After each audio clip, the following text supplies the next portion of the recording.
All right, we're in the studio getting ready to go live. This is Paul Ira, our host. We have Nat, we have Matt, and we have Stan. No, shut up eventually. Wave hello. It's radio, not television. Yeah, exactly right. Just getting ready to go Here we on. go. All right, here we go. I love the disclaimer.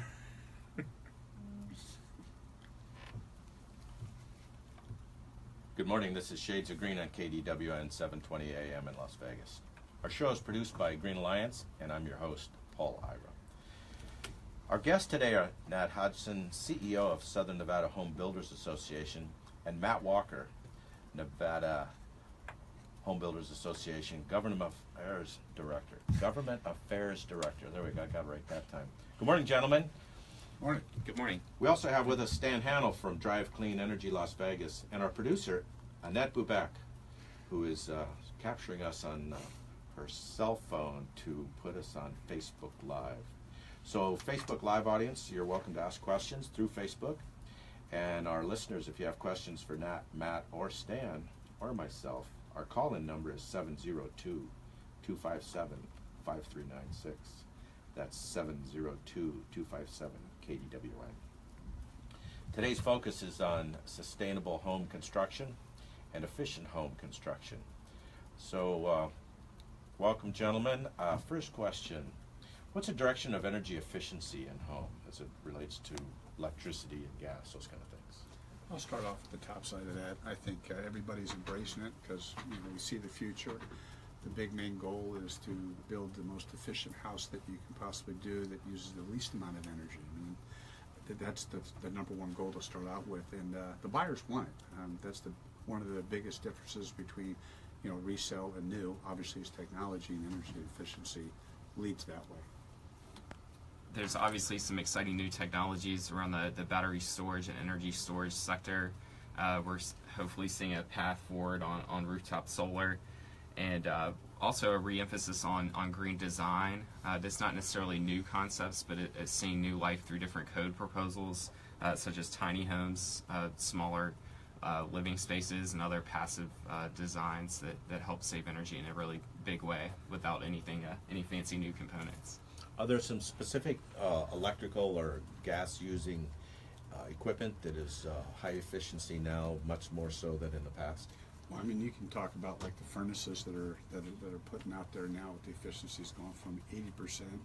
A lot of people installing in 90% efficiency. Water heaters, just about anything that uses any kind of energy, whether it be gas or electric. The ratings on them in the last probably I'd say 7 years have really had to improve. Again, the whole goal is to build a house and put things into the house that uses less electricity and gas. And then you can talk about producing. I think one of the most exciting components of any technology now is the smart components of that energy-saving infrastructure to bring the customer, homeowner into the system, making them more aware on a minute-by-minute, real-time basis of what's using energy in the home and allowing them to make smarter choices. I think that's something you're going to see more and more of, regardless of whatever new technology comes about. Yeah, and to tag on to that, I know in the early years of launching the high-tech energy-efficient homes, when you put a dashboard in the house, and I think you're going to see that in the future, people will behave different when they're watching it. So if they see how much water they're consuming or power they're consuming, they're more apt to say, hey, we need to conserve. And that's the biggest advantage of a dashboard. It's not for the control, it's for the viewing of what you're using.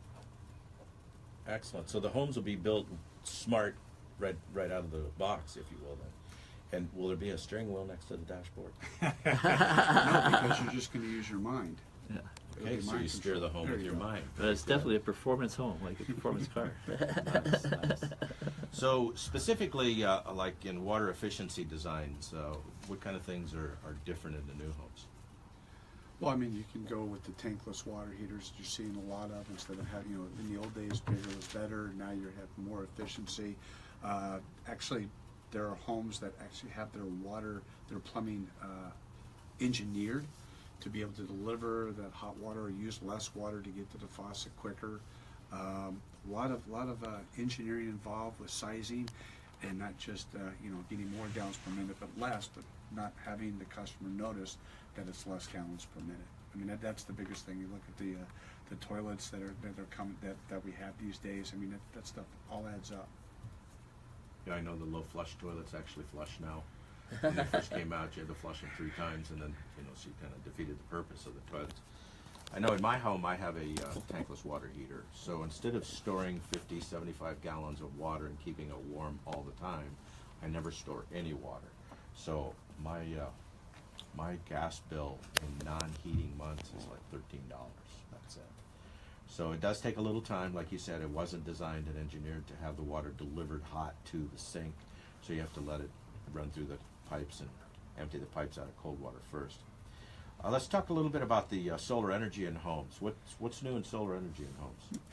Well, I think that's the big question this year. It's exciting. It definitely has a future, especially here in Nevada.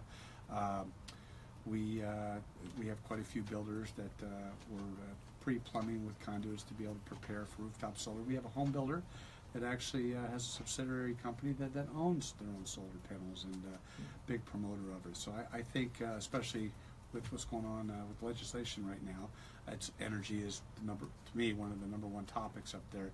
And I think some good things are going to come out of it. And Matt could actually talk about more of the details on that.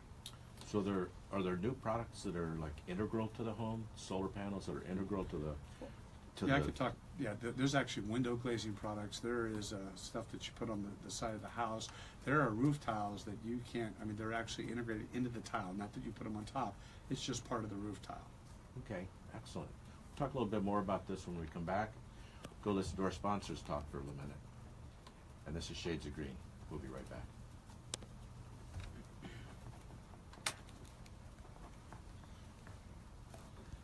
You got a radio voice. That's good. Good job.